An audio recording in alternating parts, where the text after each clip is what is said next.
This is my data analysis project. It is done on the Popular Video Games 1980 to 2023 dataset, which contains information about a lot of different games, including, titles, development teams, release dates, ratings, so on. So in order to work with this, I first imported Pandas, Altair, and NumPy, albeit I didn't need to use NumPy. And the first thing I did was I downloaded the dataset and I imported it, dropping any null values or dropping missing values so that they would not cause trouble later.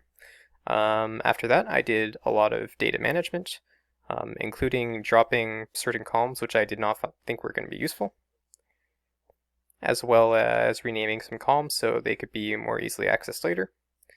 And then I reworked some of the columns which were displaying their numbers as k to no longer do so, and do so in a normal format, so that it could be more easily worked with later. After that, I started answering questions. So the questions that I asked were, how common is it for a studio to make multiple highly rated games?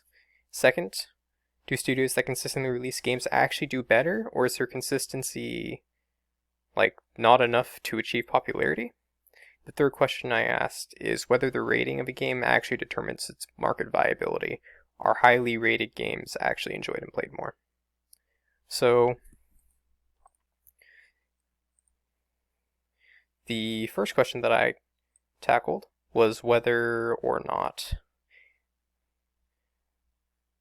studios often made several highly rated games. And here I came to the conclusion that usually those that made, up to 4, there is a reasonable amount that happens. So what this data does here is it finds all the ratings above 4, and then it groups them by team and counts them.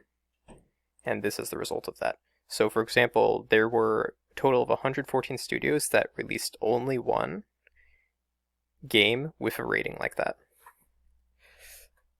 On the other hand, there were only 4 that released 9 of that same rating.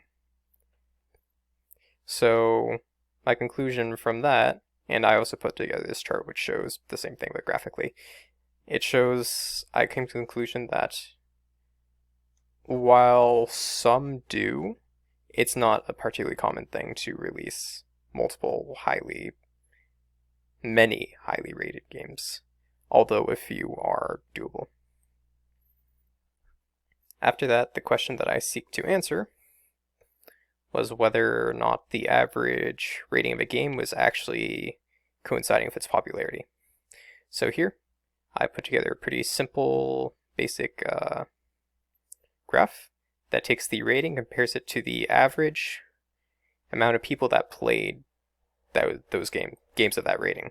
So for example here, we can see that the rating of 2.1 versus 4.3 is almost identical.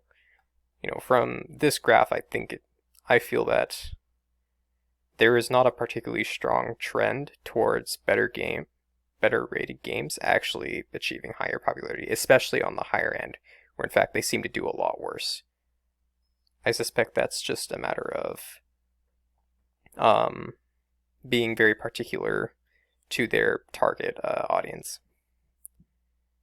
So after that, the question I seek to answer was whether or not studios that actually consistently performed well actually did better. So here, I grouped by teams and then aggregated them to find the total amount of people that played games from a studio as well as their average rating.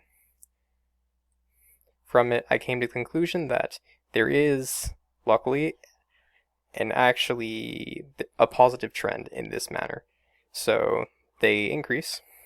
So basically, as ratings increase generally, so does the people that play them.